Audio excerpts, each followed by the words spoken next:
sauce, il se charge à mort. Oh là là. Non, non, c'est pas ce que tu crois, c'est juste de la protéine. Hey, salut les clients, j'espère que vous allez bien. Aujourd'hui c'est Strike. Comme vous avez pu le voir avec l'introduction, aujourd'hui on va parler de la protéine en poudre. Pourquoi? Parce que quand je prends un shaker, j'ai l'impression que je suis un délinquant quoi. Les gens ils ont une mauvaise image de la protéine. En fait ils disent toujours la même chose, que c'est pas naturel, que c'est pas bon pour la santé, que c'est du dopage. Putain, j'ai envie de te dire, mais intéresse-toi grand, intéresse-toi là. Oh putain, ça m'énerve quand j'entends ça, les gens ils savent même pas, ils parlent. Putain, ça me bute. Putain, je vais me calmer là. Fait du bien. Ah, heureusement que t'es là pour papa, hein. Donc voilà pourquoi j'ai décidé de faire cette vidéo, en fait, pour expliquer aux gens ce que c'est que la protéine. Donc ça sera en fait en 4 points. Il y aura la protéine, comment elle est fabriquée, à quoi elle sert, et les idées reçues qu'on peut avoir sur la protéine. Et en fait, je vais vous expliquer aussi pourquoi moi je prends de la protéine. Donc déjà, est-ce que tu sais comment est fabriquée la protéine? Parce que là, tu fais le malin, tu dis que c'est de la drogue, tu dis ça, mais est-ce que tu sais comment c'est fait? Non? Donc voilà. Donc on a plusieurs types de protéines. On a de la protéine de lait, de soja, de bœuf, d'œuf, de poisson, enfin il y a plein de types de protéines. La protéine la plus utilisée, c'est vraiment la protéine de lait. Donc c'est de la whey, on appelle ça de la whey. Donc pour fabriquer notre whey, on a notre lait. Le lait, on va le déshydrater, c'est-à-dire qu'on va enlever toute l'eau qu'il y a dedans. Voilà. Donc là, ça nous fait notre lait en poudre. Le lait en poudre, c'est ce qu'on donne à nos bébés. Donc pour l'instant, c'est pas de la drogue, on est d'accord. Voilà. Après, avec notre lait en poudre, on va enlever tout ce qui est graisse. Donc tout ce qui est sucre, glucides, voilà, on enlève. Et là, ça fait notre whey. Donc notre whey, elle est vraiment pure, quoi. Elle est vraiment à 80-90% de protéines pures. Maintenant, on sait comment la protéine est fabriquée. Maintenant, deuxième point. Donc, à quoi elle sert la protéine? Mais non, pas faire gonfler les muscles, grand. Sinon, tout le monde en prendrait, je peux te l'assurer. Quand on va à la salle de sport, en fait, on casse notre muscle. On casse les fibres de notre muscle. Mais le corps humain, il est tellement bien fait que ce qu'il va faire, il va produire encore plus de fibres. Donc, ils seront plus forts et plus résistants que les autres. Comme ça, on peut aller plus loin dans nos prochaines séances. Et voilà, c'est comme ça que notre muscle, en fait, il augmente. La protéine, ce qu'elle va faire, elle va nourrir notre muscle. C'est pour ça que c'est important de prendre quand on prend la protéine en poudre, c'est vraiment dans la demi-heure après notre séance de musculation. Pour bien nourrir notre muscle. Et forcément, ça nourrit notre muscle. Et nos fibres, ils se régénèrent plus vite. Donc on a moins de courbatures. C'est pour ça qu'on peut enchaîner plus de séances de sport. Voilà, ça sert juste à ça la protéine.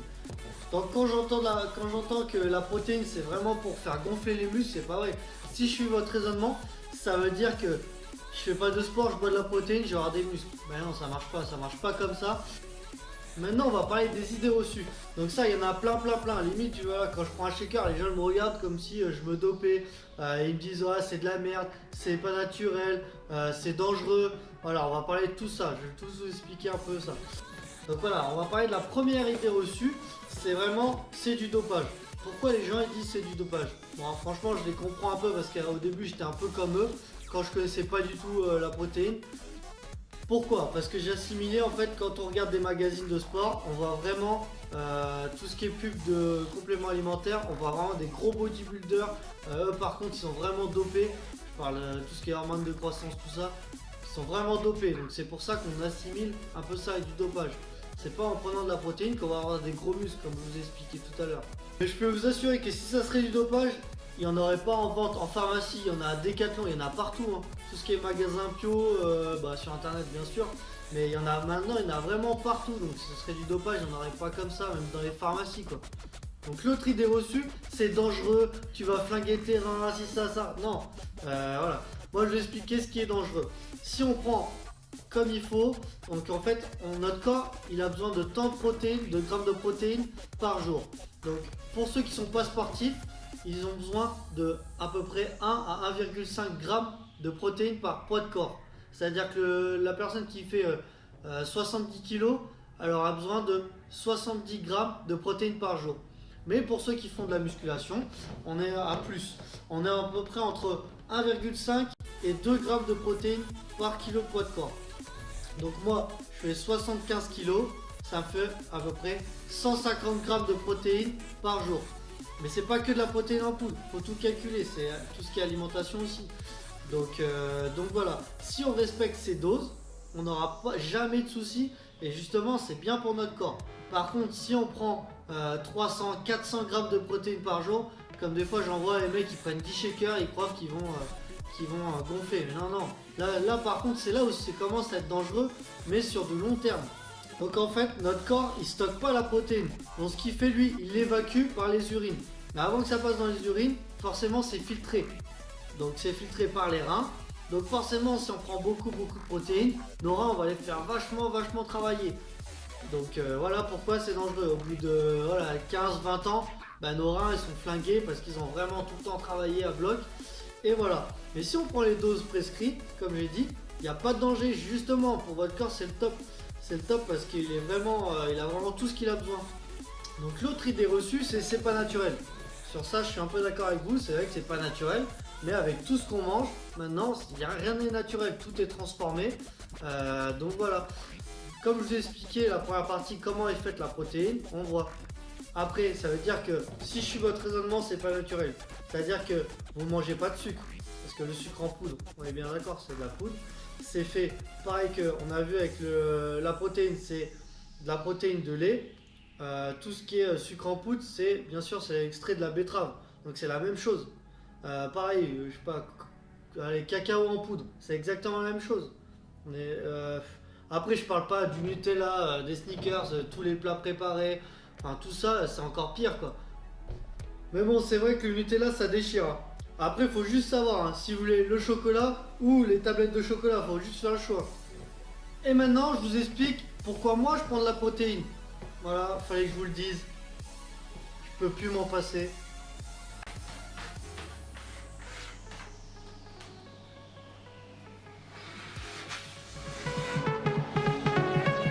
C'est de la bonne. Donc moi je vous dis pas il faut consommer de la protéine en poudre. Non. Moi je vous explique juste mon point de vue, juste pourquoi je prends de la protéine. Mais franchement, moi je vous dis si vous pouvez le faire avec l'alimentation, faites-le avec l'alimentation. Il n'y a rien de mieux, bien sûr, on est bien d'accord. Après voilà, moi je prends de la protéine en poudre, pourquoi? Donc c'est vraiment pour mes collations, pour vraiment augmenter mon apport calorifique. Parce que je me vois pas manger, me faire la bouffe tout le temps quoi. Même après ma séance de sport, limite à la salle de sport, ramener ma bouffe, non. Voilà, donc moi pour la protéine en poudre, je vois vraiment 4 avantages. Donc le premier avantage, c'est pratique, c'est-à-dire qu'on peut la transporter partout. Voilà, à la salle de sport, on met dans notre shaker, hop, on transporte. On va en voyage, on peut la prendre, c'est vraiment pratique. Aussi, deuxième point, c'est en fait ça se périme pas. Donc on peut le garder, voilà, déjà ça se périme pas, alors que si c'est de l'alimentation, on est obligé de la consommer sinon avant une date. Aussi, c'est vraiment plus pratique à boire, donc il y en a pour 5 secondes, il n'y a pas besoin de faire à la cuisine, tout ça. Et aussi l'autre point, c'est que c'est moins cher que d'acheter de la viande. Donc voilà, j'espère que je vous ai éclairé un peu sur le sujet. Après j'ai pas la science infuse, hein, personne n'a la science infuse. Je vous dis juste mon point de vue, j'explique juste un peu ce que je vois un peu de mon niveau. Donc voilà, n'hésitez pas à ajouter ma page Facebook bien sûr et ma page YouTube, ma chaîne YouTube. Donc c'est Strike Workout. Bon allez les clients, et on n'oublie pas, si t'es pas mort, envoie plus fort.